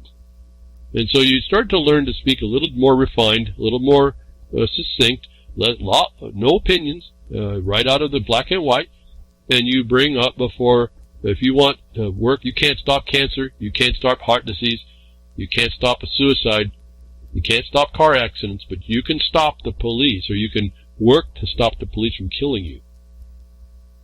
I guess indirectly you have the right to healthy food, which they're trying to kill you with, healthy living that could limit and minimize all that, given your genetics, I suppose, your predisposition. But here's the point. The police are now on the top 6 causes of death of young people, young men in particular. What I've been talking to you about, what you're going to have to come and make laws and rules to stop. If you had been doing this while I've been asking you, you would have been the weirdo avant-garde moving the proper point forward that is now becoming diminished. And here's another technique of the method. Like I told you about the mass mailing earlier, that if you don't respond, the stalking horse of a mass mailing that no one responds to can be used by the other side to say, well, no one's interested. Our opposition is correct because there's no opposition. Is a different technique where the government itself comes in to give the answer. As I've told you, they're always going to fall short. Is now coming out. These people move by, it's predictable how these people move to protect themselves. New California law says police should kill only when necessary. The title is laughable. The point is, California did what I was telling you needs to be done. The problem is, California's doing it, not you. New California law says police should kill only when necessary. Boy, that's open-ended, isn't it? Necessity is the law, folks. There's no limit to that. So this is nothing. This is why you can't let someone else make this kind of legislation. And now this is going to be a state law. That's even worse. This is almost a license to kill. If they have the right statement, it'll be just a little bit more than I feared for my life. I feared for the officer's life. It'll just be a more refined statement that has to be stated that they will put in every report if you don't have the video evidence to counter it all. It's a good step, but this is another part of the method, how you've been taken down. If they come in and they want to limit the liability to your enforcement, they will do this kind of thing. The California law says no police should kill, and only when necessary. It's so pathetic, but this is the point. This is the method. This is the occupier coming in, the military coming in, limiting the liability to its soldiers. It makes you believe they're doing something about a serious problem that kills now. It's just equal to the worst crises, the health crises, death, causing death in this country, and they're only going to make a law that says it's necessary. And that necessary is going to be carved out, and I'm saying it should have been better than that. It should have been a whole lot more refined to what it ought to be. You are going to have to put that in. When you leave it to them, it won't. And this is rolling out, folks. I told you this was going to happen, and here it is now. Another Phoenix police must now document each time they point their gun at someone. Oh, that's holding someone to account, isn't it? But see, this is what the system does. If they make the rule, they're going to say now they've got the protection, and you're going to have a harder time to say, but it's not enough. But they're moving to do it, like I told you for years that you need to do. If you don't, these short-sheeting measures will be the new rule. And there will be I'm just telling you, they're going to be justified underneath this in order to continue the slaughter. That equates to being a health crisis equal to 6 harms that are essentially, I think, allowed upon us generally when you look at the causes, and the fact that all the money goes in and never solve a dang thing. So here it is, folks. I told you you're going to have to come up with the rules to limit the ability of cops to kill you. And you didn't and haven't and didn't move fast enough. The states are starting to move, the jurisdictions are starting to move, and they're going to bring the minimal list of positions in order to protect them. And so they can continue to kill you. Okay, I've said that enough. I hope this rests on you how this works. I don't know what more to say. It's not even a surprise to me.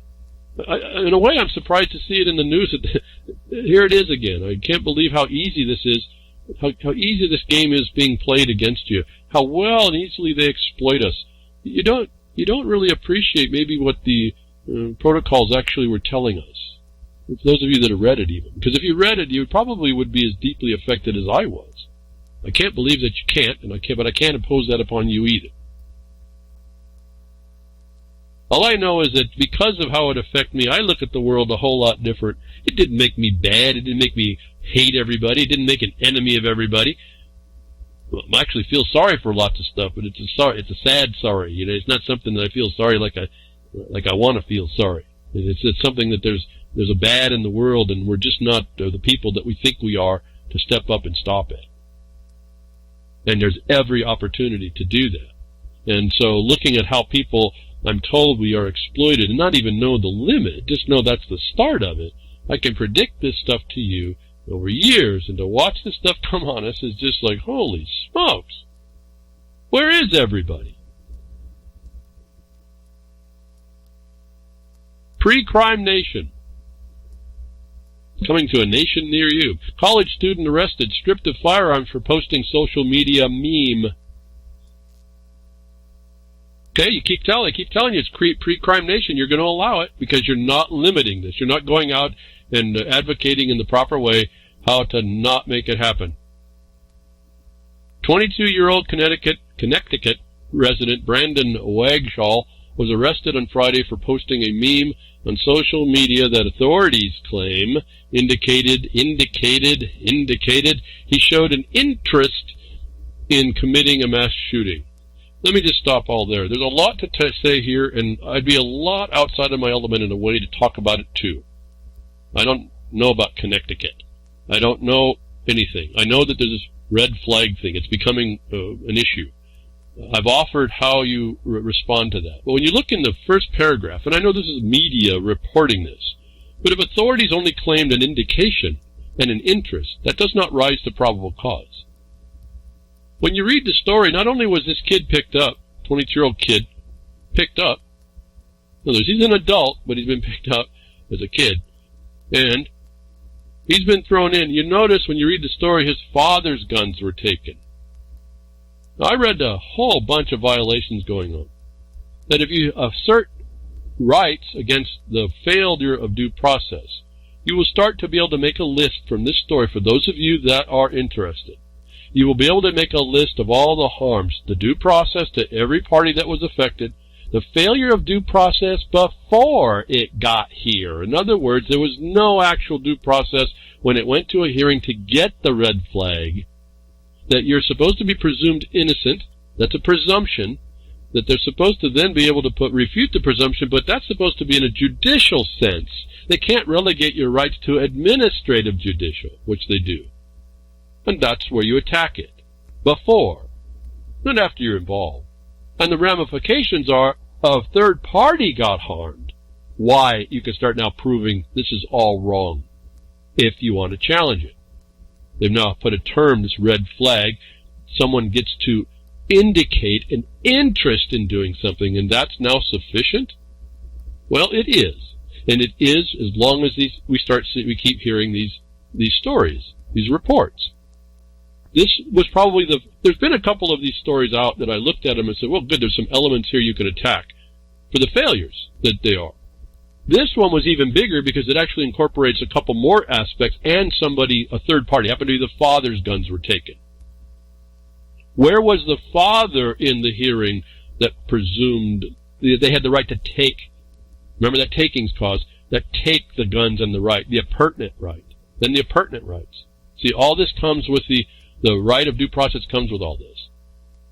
This is not spoken to in here. I'm asking you to look inside that, make your list, and find a way at it, or go find a way to help someone that can advocate that there, or whatever. This is in a different state even. In fact, the statement coming out of the kid here, the 22-year-old man, was that he had no intention. Perfect. No intention. You have to have knowledge and intention before crime can attach, let alone the takings of the right, let alone to the private closed house hearing that goes on between who knows whom.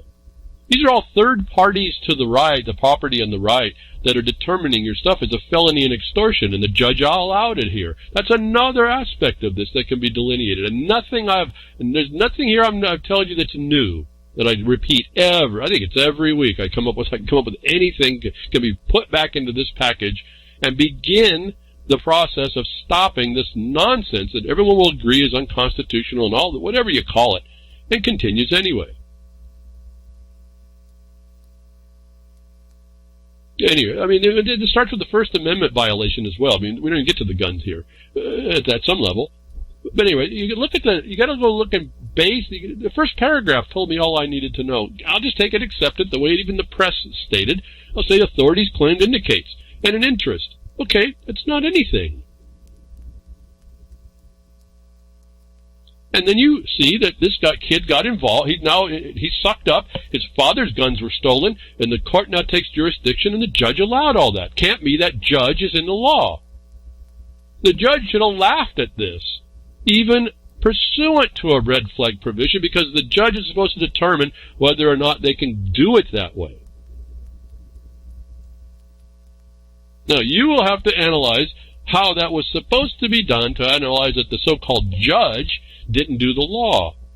They try to bring it underneath this public interest thing, the police power.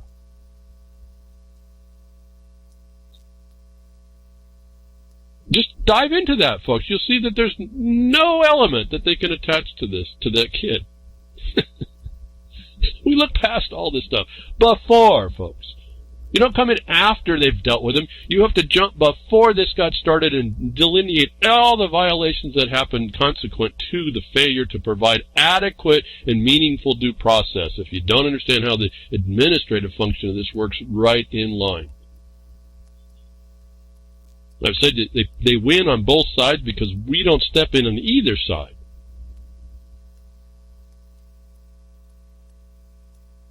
And when you're another aspect of it, when you step in, we get another thing, and I want to bring this up as a memory reminder, to remind us that there's something else going on with all this Jeffrey Epstein, all the notice of the nonsense we hear out there. Again, if you are someone that can take this information and do something with it, I want you there if you're interested. Otherwise, back off. Go find something you can get the knowledge to put into action for. That's what you need.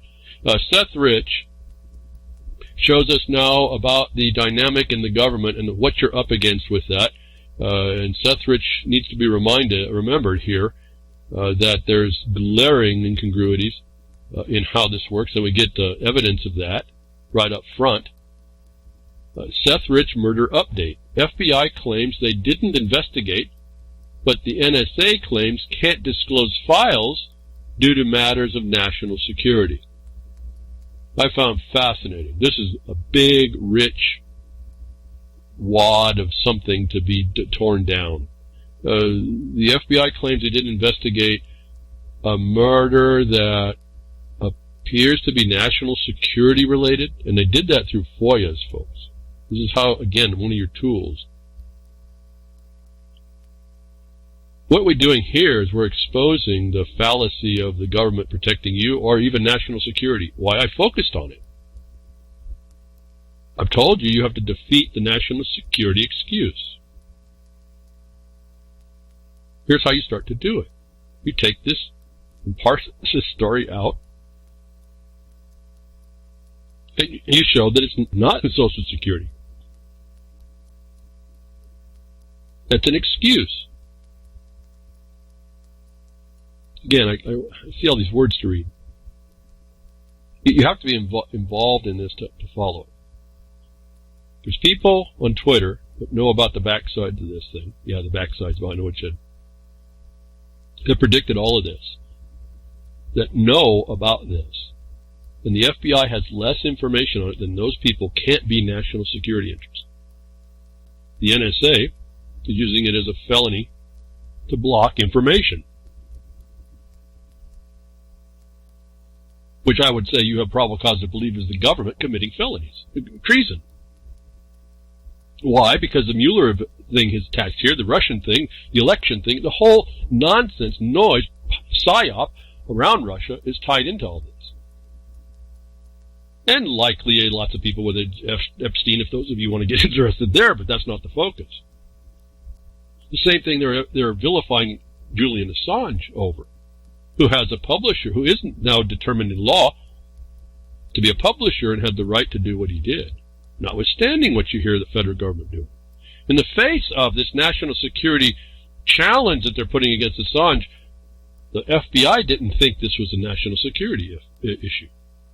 All I'm going through here is the very, very tippest things that you can start pulling out from these stories in just about any subject matter. I see this story like others. All the incongruities that you can use to empower you if you truly want to get things done that you can grab up and start compiling for yourself. And this knowledge applied to other knowledge, determining your action makes you more powerful. Yes, I said more powerful. Don't know where the extent is and the limit. All I know is that in certain things, I'm as powerful as I can be within the environment that I'm operating, in that I'm not a victim of these criminals. Not like I was before I knew. And so if that's all we can do is this balancing part right now, then I'm asking you all to consider that's what you need to do. That may be as much as we get to do. But Seth Rich is a very interesting problem. And you see these anomalies come pouring out. This deals with the government dealing with political parties. This deals with the Hillary Clinton and the servers. This deals with using fake news. This deals with the government coming down and coming after so-called conspiracy theorists. There's a bigger Gordian knot here to work about, and I don't mean to untie it. I mean, it wraps a bar of something, maybe the bar itself, the Bar Association. It wraps something that I think if you found the core, you would be able to take all this Gordian knot nonsense and pull out that bar and identify who is captured actually by all of this confetti. And we now have two more that are playing both ends against the middle, the NSA and the FBI. That seems to me a perfect setup for any of you that have a good insight on a lot of this stuff. I'm sure there's people more intelligent than me that can work out things that I only get a subtle glimpse or there to open up. And why? It's because I don't get focused on that stuff myself.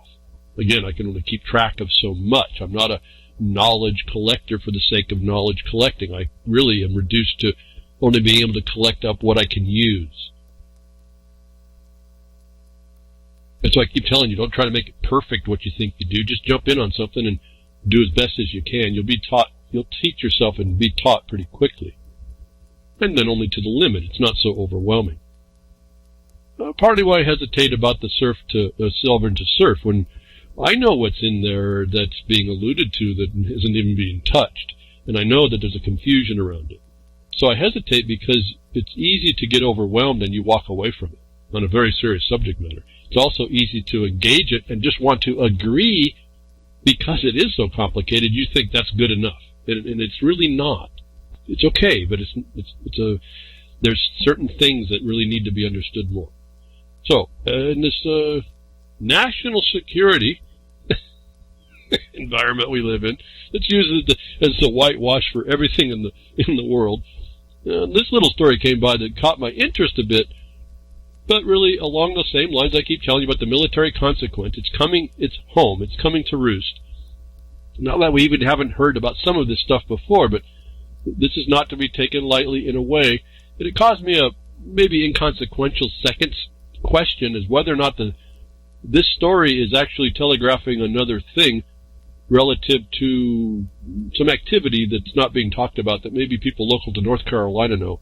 United States Special Forces training exercises across North Carolina. Across North Carolina. Serious statement. Across North Carolina. Posse Comitatus came up, all kinds of stuff come up, but I wondered why. My question was, why North Carolina? Why is this overt Special Forces training being done in North Carolina? The question, is there a lot of active militia in North Carolina? Maybe a message is being sent, or maybe this is where the literal training is happening as this military consequence under the cover and color and fraud and treason of the use of national security starts to be the plausible excuse for more physically controlling people.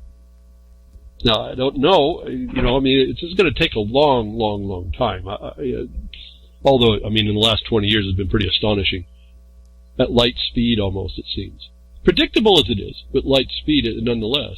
And probably because they realize people are coming onto it, but you're coming onto it without doing any action. Not even in the least. And I'm not even hitting the important things. I'm saying, find something you feel comfortable jumping in that you feel you can afford to jump into. Do it without jeopardy. Just to learn the basics is not saying you're going to be able to tackle these bigger issues. Things are coming down. Things are giving notice to us. This is a waiting game as well. If you want to see a waiting game, watch an interesting waiting game. Look at Syria. That's, the carnival mirror reflection. What Russia and Syria are doing relative to Turkey has been very interesting. See, Turkey is the trespasser. It didn't ever have a place there. And now Turkey's finding itself to be the blackhead that's in the country that's being kind of ousted slowly by people who are patient and waiting and still doing their thing, but watching and waiting and making a condition that the blackhead will eventually have to be removed or cause an inflammation. And so there's always interesting techniques to be looked at outside that we can use as leads on how we might work. It's not going to work in this case like military. It's not going to work at the level of government instrumentalities.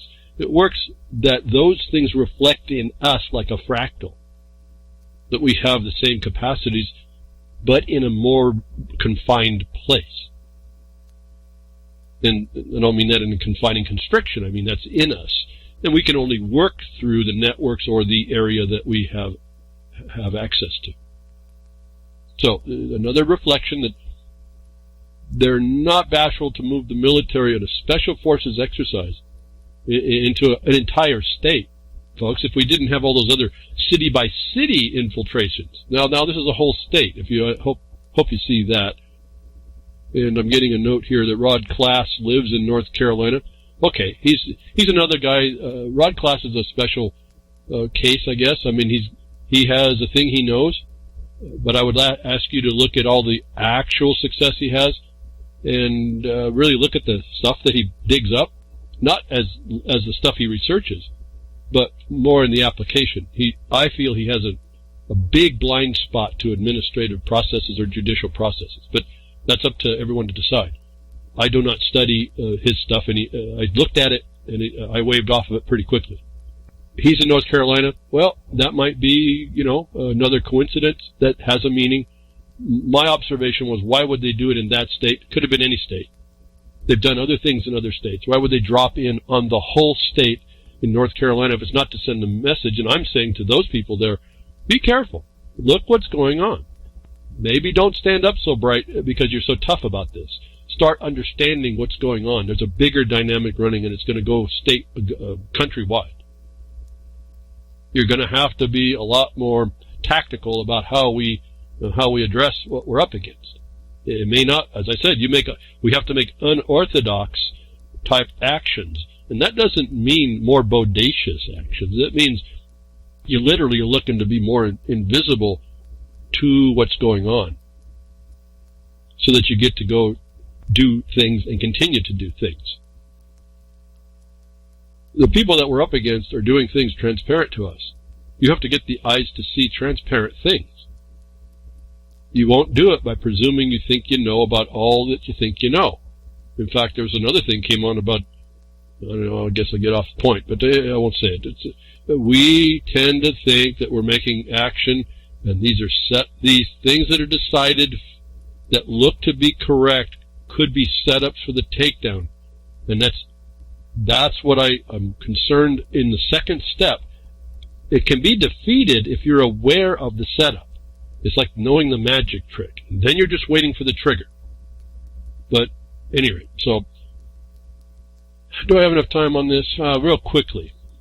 The war, another type of war against us that's being ameliorated a bit, but not so much either, because I don't think that there's an actual understanding in the administrations of things, at least the way I've studied and understand it. Trump administration overhauls Endangered Species Act as critics fear animal extinction. On the picture of this story in the USA Today was a rhinoceros, and I don't know where a rhinoceros lives in the wild in the United States of America to show you the deception that was going on. But let me offer something about this war that's also against us, the producers in the United States of America, relative to this, and a question that was posed to me relative to the utility of this. The NEPA Act and the Species Act should not be an interruption. But because of the judiciary and the imposition of the agencies and the pressure by the environmental terrorists, that has caused some trouble. NEPA wouldn't really allow it. The ESA will not allow that you use an endangered species to stop production. But there's a fraudulent methods that judges use, and in not declaring the proper application. The rhino is not an endangered species, and I meant that as a pun in my Twitter. R-H-I-N-O is the Republican in name only. And so these are the insiders that are defeating us, that the Trump administration is relieving some.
This is Ozzy Skateboard, and you're listening to UCY.TV.